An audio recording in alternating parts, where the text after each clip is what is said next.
नमस्ते सभी को। मैं दीपिका जैन। आज हम सभी कक्षा 10वीं का पाठ 10 पढ़ेंगे, जिसका नाम है भूकंप विभीषिका। भूकंप विभीषिका का अर्थ होता है आपदा। भूकंप आपदा, जैसे बहुत सारी आपदाएं होती है, तूफान होता है, बाढ़ आना होता है, कभी कभी ज़्यादा बारिश होती है, कभी कम बारिश होती है। तो इस प्रकार से यहाँ पर इस पाठ के अंदर भूकंप वाली जो आपदा होती है उसके बारे में बताया गया है। तो इसलिए इस पाठ का नाम है भूकंप विभीषिका, भूकंप आपदा। इस पाठ में बताया है, परिचय दिया है इसका। प्रस्तुतो अयम, प्रस्तुत यह, अयम यानी यह पाठ, अस्माकं वातावरणे, अस्माकं यानी हमारे, वातावरणे यानी वातावरण में, संभाव्य यानी संभावित,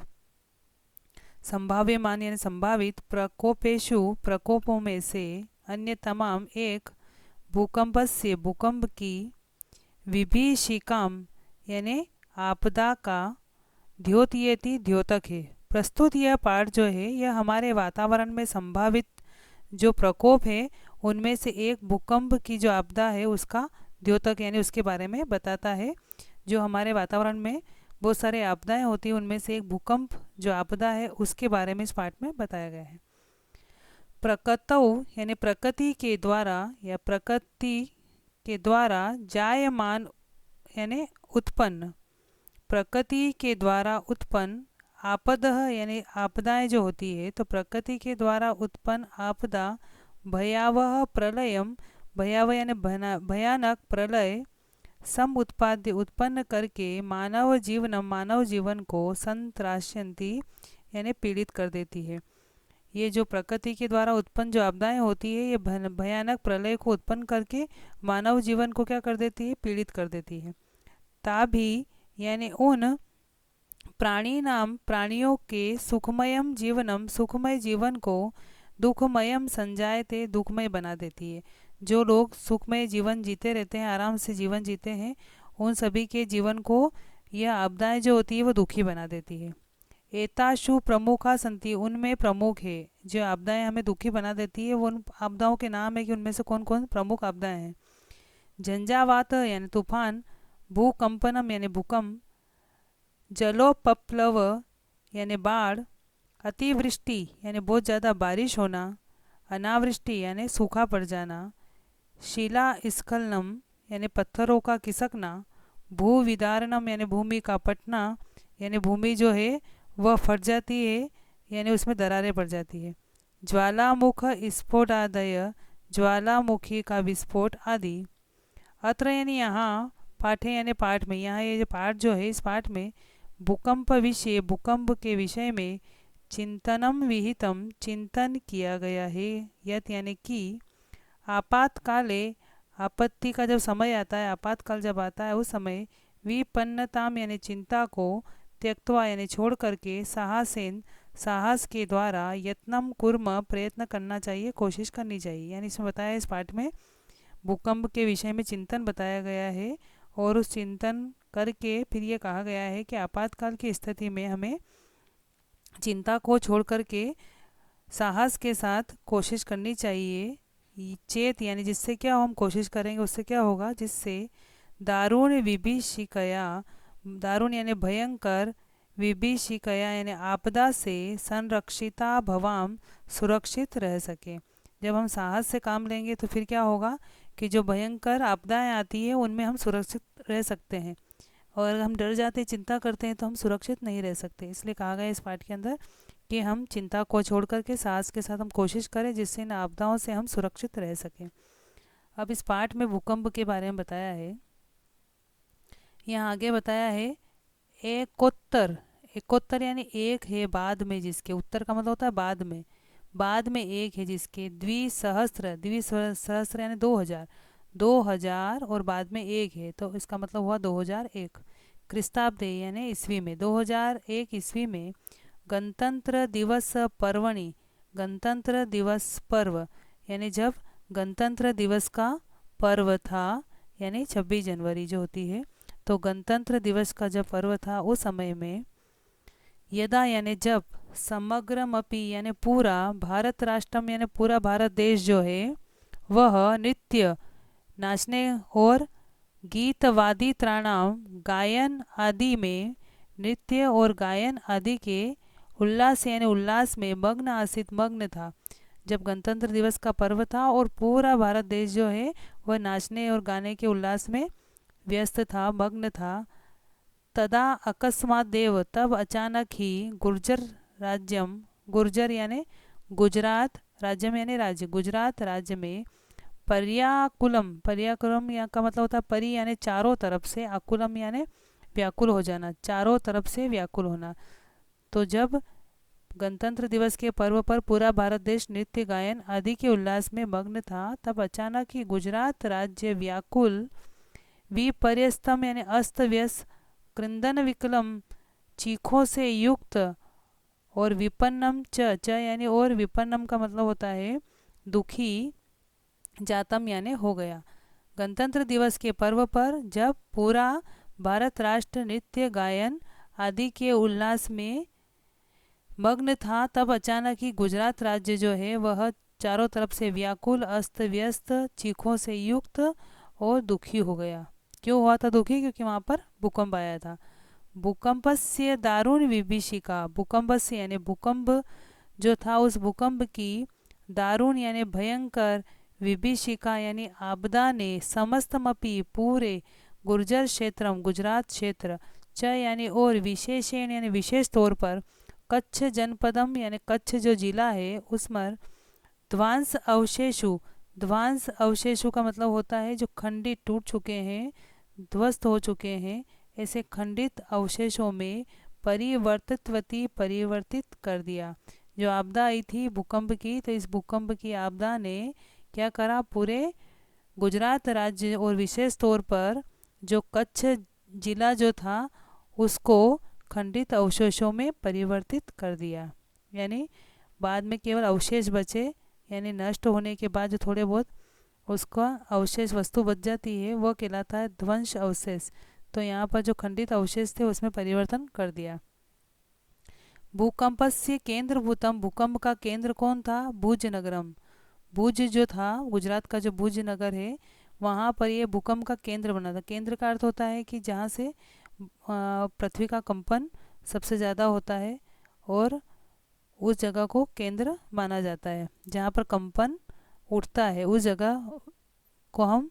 केंद्र कहेंगे उसका। तो भुज नगर जो था ये भूकंप का केंद्र था। तो भूकंप का जो केंद्र है भुज नगर वो कैसा हो गया? वो तो यानी तो मृत्तिका कीड़नकमेव, मृत्तिका यानी मिट्टी के, कीड़नकम का मतलब होता है खेलने का जो खिलौना होता है उसके, इव यानी समान, मिट्टी के खिलौने के समान, खंड खंडम जातम टुकड़े टुकड़े हो गया। जो भूकंप का केंद्र था भुजनगर वो तो टुकड़े टुकड़े हो गया।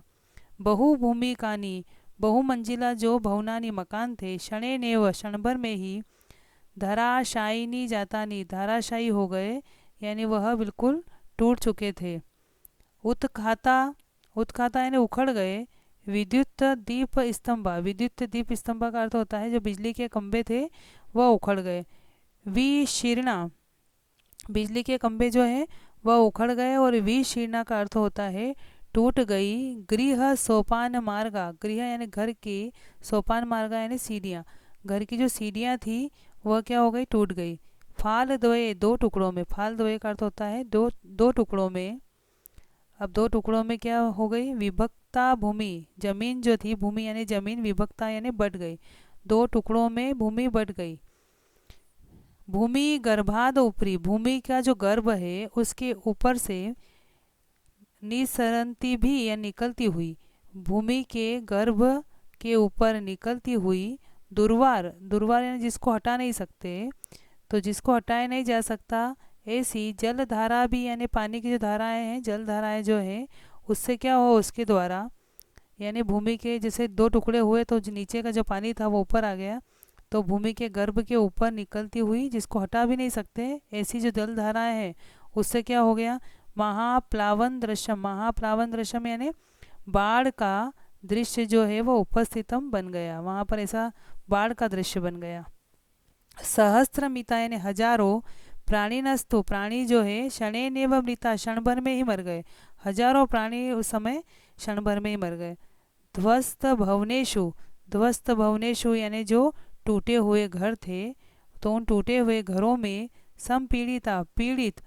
सहस्त्रशो अन्य यानी हजारों जो लोग थे, टूटे हुए घरों में पीड़ित हजारों लोग जो है,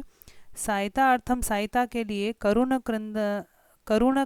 क्रंदन्ति स्म, वहाँ पर जो है करुण क्रिदन को कर रहे थे, यानी जोर जोर से रो रहे थे सहायता के लिए। हा देव हाय भाग्य। शुद्ध शाम कंठा, शुद्ध शाम यानी भूख से पीड़ित, कंठा यानी गले वाले, जो बहुत उनको भूख लगी हुई थी, तो ऐसे भूख से पीड़ित होकर के वह आवाज़ लगा रहे थे। तो भूख से पीड़ित कंठ वाले, मृत प्राय, बिल्कुल ऐसा लगे कि बस अब मरने वाले ही हैं, तो मरे हुए के समान, केचन कुछ शिशवस्तु कुछ बच्चे तो ईश्वर कृपया ईश्वर की कृपा से, एव यानी ही द्वित्राणी दिनानी 2-3 दिन जीवनम धारितवंत जीवन धारण किए हुए थे। वहाँ पर कुछ बच्चे जो थे भूकंप के समय में, तो वह भूख से बहुत पीड़ित थे, तो ऐसा लग रहा था कि बस हम मरने वाले ही हैं, तो मरे हुए के समान कुछ बच्चे जो है वो ईश्वर की कृपा से ही 2-3 दिन जीवित रहे थे। यहाँ पर आगे बताया है, इयम आसित यह थी भैरव विभीषिका, भैरव यानी भयानक, विभीषिका यानी आपदा, कच्छ भूकंप से, कच्छ के भूकंप की, यानी ये आपदा जो थी ये कहाँ की थी, कच्छ के भूकंप की। तो यह यम यानी यह भयानक आपदा कच्छ के भूकंप की आसित यानी थी। पंचोत्तर द्विसहस्त्र ख्रीस्ताब्दे, पंच उत्तर यानी बाद में जिसके 5 है, द्विसहस्त्र यानी 2005 ख्रीस्ताब्द यानी ईस्वी में, अपी कश्मीर प्रांते, कश्मीर जो प्रांत है उसमें भी, अपी का मतलब भी उसमें भी भूकंप आया था। तो 2005 में कश्मीर प्रांत में, पाकिस्तान देशे च, और पाकिस्तान देश में, धरायाः यानी धरती पर या उस भूमि पर, महत कंपनम जातम, महत यानी बहुत बड़ा, कंपनम यानी भूकंप, जातम यानी आ गया था उस समय में। तो सन 2005 में कश्मीर प्रदेश में और पाकिस्तान देश में धरती पर महान यानी बहुत बड़ा भूकंप आया। यस्मात् कारण, जिसके कारण से, लक्ष्य परिमिता यानी लाखों लोग, जना या का अर्थ होता है लोग, लाखों लोग, अकाल काल कवलिता, अकाल यानी बिना मौत के ही, जिसकी मौत नहीं थी वह भी मर गया था उस समय, तो अकाल मृत्यु को कवलिता यानी प्राप्त हो गए। पृथ्वी कस्माद प्रकंपते, पृथ्वी किस प्रकार से कांपती है, कैसे कांपती है पृथ्वी। वैज्ञानिका इति विषय कथयंती, वैज्ञानिक जो है इसके विषय में कहते हैं, यत यानी कि, जैसे हम कहते हैं भूकंप आया तो पृथ्वी कैसे कांपती है,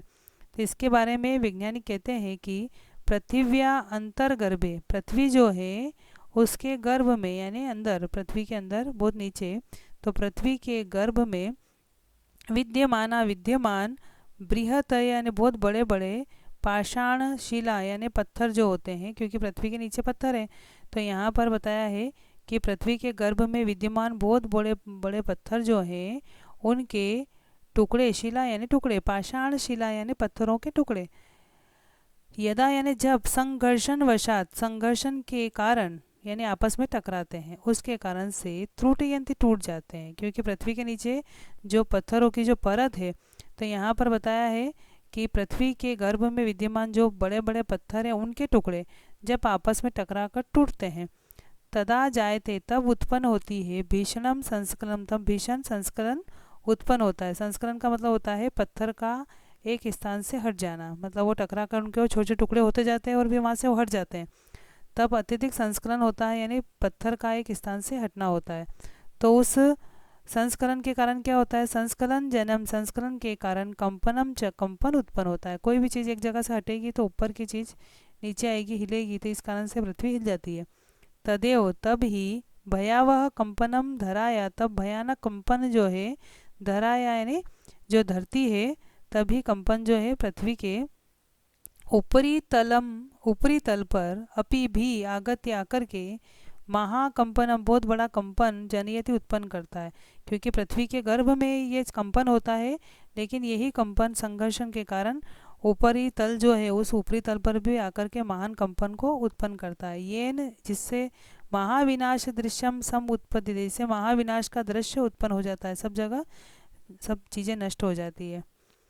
इसके अलावा भी भूकंप किस किस कारण से आता है वो भी बताया इसमें। एक तो पृथ्वी के गर्भ में पत्थर जो होते हैं उनके टुकड़े हो जाना, और उनके पत्थरों का एक स्थान से उस जगह से हट जाना, वो भूकंप का कारण है। अब दूसरा कारण एक और बताया भूकंप क्यों आता है, और ज्वालामुख पर्वता नाम, जो ज्वालामुखी पर्वत होते हैं उनके विस्फोटेरपि, विस्फोट होने के कारण भूकंपो जायत इति कथयन्ति, भूकंप उत्पन्न होता है ऐसा कहा जाता है। भूकंप विशेषज्ञ, भूकंप के जो विशेषज्ञ हैं, भूकंप के बारे में जानकारी रखने वाले जो लोग हैं, वैज्ञानिक जो हैं, वह कहते हैं कि ज्वालामुखी पर्वत जो है उस पर जब विस्फोट होता है तो उसके कारण भी भूकंप उत्पन्न होता है। पृथिव्या गर्भ विद्यमाना, पृथ्वी के जो गर्भ है उसमें विद्यमान, अब पृथ्वी के गर्भ में क्या क्या विद्यमान है, अग्नि, अग्नि यानी आग, जो आग है वह क्या होती है, तो पृथ्वी के गर्भ में विद्यमान आग, यदा यानी जब, खनिज, मृत्तिका यानी मिट्टी, शिला यानी पत्थर, शिलादि यानी पत्थर आदि के संचयम यानी संचय को, क्वथयति यानी उबालती है, क्योंकि पृथ्वी के गर्भ में सारे खनिज है, मिट्टी है, पत्थर है, तो इन सब का मिश्रण करके जब इनको पृथ्वी के गर्भ में जो गर्मी है, आग है, वह जब इनको उबालती है, तदा यानी तब, तत्सर्व में तब सभी ही यानी ये सब चीज़ें मिल जाती है, और यह आग जो है इनको उबाल देती है, तो ये सब जब उबल जाती है तो वह सब ही लावा रसताम, लावा बन करके, उपेत्य, उपेत्य यानी बन करके, दुर्वार गत्या बहुत तेज गति से, धराम पर्वतम व धरती को और पर्वत को, विदारी यानी फाड़ करके, बहिष निष्क्रामती बाहर निकल जाती है। जब ये सारी चीज़ें जो पृथ्वी के अंदर है, खनिज, मिट्टी, पत्थर, ये सब इनको आग जब उबाल देती है वो सब ये लावा बन जाता है, तो ये लावा इतनी तेज गति से आता है कि धरती को भी फाड़ देता है, और पर्वत हो तो पर्वत को भी फाड़ कर बाहर निकल जाता है। धूम भस्मावृतम, धुएं से पूरा आच्छादित हो जाता है, क्या, जायते यानी हो जाता है, तदा गगनम तब आकाश, आकाश जो है वो धुएं से आच्छादित हो जाता है, ढक जाता है। धूम भस्मा आवृतम, धुएं से ढक जाता है, गगनम आकाश, तदा यानी तब, जब ये लावा निकलता है बाहर तब पूरा आकाश धुएं से ढक जाता है। सेल्सियस ताप मात्रा है, सेल्सियस जो तापमात्रा होती है, तो सेल्सियस की तापमात्रा से, अगर सेल्सियस में नापे तो सेल्सियस की तापमात्रा से 8 शतांक, 8 यानी 8, शतांक यानी 100, तो यहाँ पर 800, तो सेल्सियस की तापमात्रा से 800 उपगतो अयम, 800 तक, लावा रसो, लावा यानी ये जो लावा निकलता है, तो यह सेल्सियस की तापमात्रा से 800 तक पहुँच कर यह लावा, यदा यानी जब, नदी वेगे, नदी के वेग से, प्रवहत यानी बहता है, जैसे नदी बहती है बहुत तेज गति से नदी बहती है, उसी प्रकार से ये लावा भी जो है जब सेल्सियस की तापमात्रा से 800 तक पहुंच जाता है तब ये लावा नदी के समान बहने लग जाता है, तो नदी के वेग से बहता है। तदा पार्श्वस्थ ग्रामा, तब क्या करता है, ये पास के जो गांव है जहाँ पर ये ज्वालामुखी फूटता है, जहाँ से लावा निकलता है, उसके आसपास के जितने भी गांव हैं, नगरानी व वो नगर है, तद उदरे, इसके उदर में, क्षणे नेव, क्षण भर में ही, समाविशंति, समावेश हो जाते हैं, यानी सभी वहाँ पर पूरे पूरे गांव और नगर नष्ट हो जाते हैं इस लावा जो निकलता है उसके कारण। निहन्यते, मारे जाते हैं, च यानी और, विवशा प्राणी न, विवश प्राणी जो है वो तो मारे जाते हैं, क्योंकि भाग करके जाए कहाँ, क्योंकि लावा जो है बहुत तेज गति से सभी को नष्ट कर देता है, तो विवश प्राणी मारे जाते हैं। ज्वालाम उद्वीरंत, ज्वाला को निकालते हुए, उगलते हुए, क्योंकि ज्वाला आग को निकालते हैं, गर्म हो जाता है पूरे खनिज, जितने खनिज पदार्थ हैं, मिट्टी, पत्थर, सब बहुत गर्म हो जाते हैं, तो ज्वाला को उगलते हुए, एते पर्वता, ये पहाड़, अपि यानी भी, भीषणम भूकंपम, भीषण भूकंप का, जनयंती उत्पन्न करते हैं, भीषण भूकंप को उत्पन्न करते हैं, क्योंकि एकदम ज्वालामुखी फूटता है तो उसके कारण से आसपास भी वहाँ पर कंपन उत्पन्न होता है, इस कारण से वहाँ पर भूकंप उत्पन्न हो जाता है। यद्यपि देव प्रकोपो भूकंपो नाम, यद्यपि हम ये कहते हैं कि यह देवीय प्रकोप का नाम ही भूकंप है, यानी जब ये भूकंप आता है तो लोग कहते हैं कि देवताओं का प्रकोप हुआ है, तो यद्यपि देवीय प्रकोप को भूकंप कहा जाता है। तस्यो उपशमनस्य, इसको दूर करने का, यानी हम सोचे कि भूकंप कभी भी नहीं आए तो उसको शांत करने का, न को अपि को, न ही कोई भी, स्थिर उपायो दृश्यते, स्थिर उपाय दिखाई देता है, यानी आज तक कोई भी स्थिर उपाय नहीं दिखाई दिया कि भूकंप शांत हो जाए।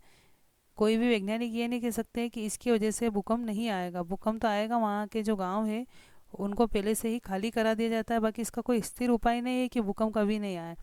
तो इसलिए कहा गया इसको शांत करने का कोई भी स्थिर उपाय नहीं है।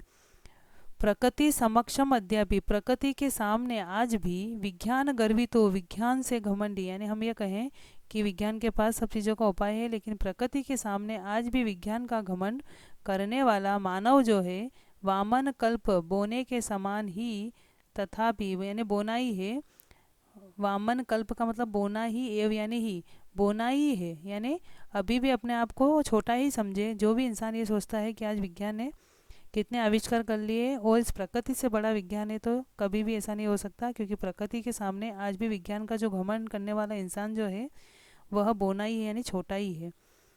तथापि यानी फिर भी भूकंप रहस्यज्ञ, जो भूकंप के रहस्य को जानते हैं, यानी भूकंप क्यों आता है, तो फिर भी भूकंप के रहस्य को जानने वाले कथयंती कहते हैं कि, ऐसा वो कहते हैं कि हम भूकंप को रोक तो नहीं सकते हैं, लेकिन उससे बच जरूर सकते हैं। तो उससे बचने के भूकंप के जो विशेषज्ञ लोग हैं वो बताते हैं कि बहुभूमिक भवन निर्माणम न करणीयम, बहुत मंजिला मकान, यानी अनेक मंजिल वाले भवन जो होते हैं उसका निर्माण नहीं करना चाहिए। तटबंधम निर्माय, तटबंधम यानी बांध बनाना, तो बांध का निर्माण, निर्माय यानी निर्माण करना, बांध का निर्माण वृहन मात्रम करके बहुत अधिक मात्रा में, यानी हम क्या करते हैं बांध बना देते हैं, तो यहाँ पे लिखा है तटबंधम निर्माय, बांध बना करके वृहन मात्रम बहुत अधिक मात्रा में, नदी जलमपि नदी का जो पानी है वह भी न एकस्मिन नहीं एक स्थल यानी स्थान पर पूंजीकरणीयम रखना चाहिए, यानी एक स्थान पर इकट्ठा नहीं करना चाहिए। बांध का निर्माण करके बहुत अधिक मात्रा में नदी के जल को भी एक स्थान पर एकत्रित नहीं करना चाहिए, यानी बहुत ज़्यादा पानी इकट्ठा नहीं करना चाहिए बांध का, अन्यथा नहीं तो क्या होगा, असंतुलन वशात, असंतुलन के वश में होकर के भूकंप संभवती, भूकंप आ जाता है, क्योंकि पृथ्वी का असंतुलन हो जाता है, इस असंतुलन के कारण भूकंप आते हैं। वस्तुतः यानी वास्तव में शांतानि एवं, शांत ही, पंच तत्वानि, ये पांच तत्व अगर शांत रहते हैं, कौन कौन से पांच तत्व है, शीति, शीति का अर्थ होता है पृथ्वी, जल पानी, पावक, पावक यानी जो आग है वह, समीर यानी हवा, पानी, तेज, तेज का अर्थ होता है आग, पावक का अर्थ भी आग, और समीर का अर्थ होता है वायु, और गगनानी यानी आकाश, ये पांच तत्व होते हैं। तो ये पांच तत्व जब भी शांत रहते हैं तो भूतलस्य, भूतलस्य यानी ये पांचों तत्व जब शांत होते हैं तो भूतलस्य इनके योग से, पृथ्वी के भूतलस्य यानी पृथ्वी के योग क्षेमाभ्याम, योग और क्षेम से, योग और क्षेम का अर्थ होता है अगर कोई चीज़ हमें प्राप्त नहीं है, अप्राप्त है, यानी कोई चीज़ हमें प्राप्त नहीं है, तो उस अप्राप्त की प्राप्ति जब हम कर लेते हैं तो वो योग कहलाता है। यानी हमारे पास कोई चीज़ नहीं है, उस चीज़ की हम प्राप्ति कर लेते हैं, वो क्या है, योग है। और जो चीज़ हमें प्राप्त है उसकी हम रक्षा करते हैं, वो क्या है, क्षेम है। तो वास्तव में ये शांत पांच तत्व जो है, पृथ्वी, जल, तेज, वायु और आकाश, ये पृथ्वी के क्या है, योग और क्षेम है। यानी हमें ये पांच तत्व प्राप्त होते हैं तो इनकी हमें रक्षा भी करनी चाहिए। तो ये पृथ्वी के पांच तत्व योग और क्षेम है। आगे इसमें बताया है अशांतानी, जब ये पांचों तत्व शांत रहते हैं, खलु या निश्चित, निश्चित तौर पर जब ये पांचों तत्व शांत रहते हैं, तान्यव, तान्यव यानी इन्हीं से ही, महाविनाशम, महाविनाश को, शांतानी का अर्थ होता है शांत रहते हैं, अशांतानी यानी शांत नहीं रहते हैं, ये जब पांचों तत्व शांत नहीं रहते हैं, यानी अशांत हो जाते हैं, तो खलु या निश्चित ही,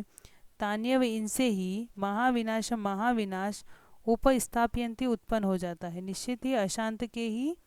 कारण ये अशांत वे ही महाविनाश को उत्पन्न करते हैं। यानी ये पांचों तत्व जब अशांत हो जाते हैं तो महाविनाश को उत्पन्न कर देते हैं, इसलिए इन पांचों तत्वों का शांत रहना जरूरी है, यानी इनका संतुलन होना बहुत जरूरी है। यानी पृथ्वी, जल, आग, हवा, आकाश, इन पांचों का संतुलन होना बहुत जरूरी। जब भी इनका बैलेंस बिगड़ता है तो पृथ्वी पर आपदाएं चालू हो जाती है। इस कारण से इसमें बताया है कि इन पांचों तत्वों का शांत होना जरूरी है। इस प्रकार से इस पाठ के अंदर भूकंप के विषय में बताया है कि भूकंप किस कारण से आते हैं और इससे बचने के क्या क्या उपाय हैं। तो आप वीडियो के माध्यम से इसका हिंदी अनुवाद करने की कोशिश करें। धन्यवाद।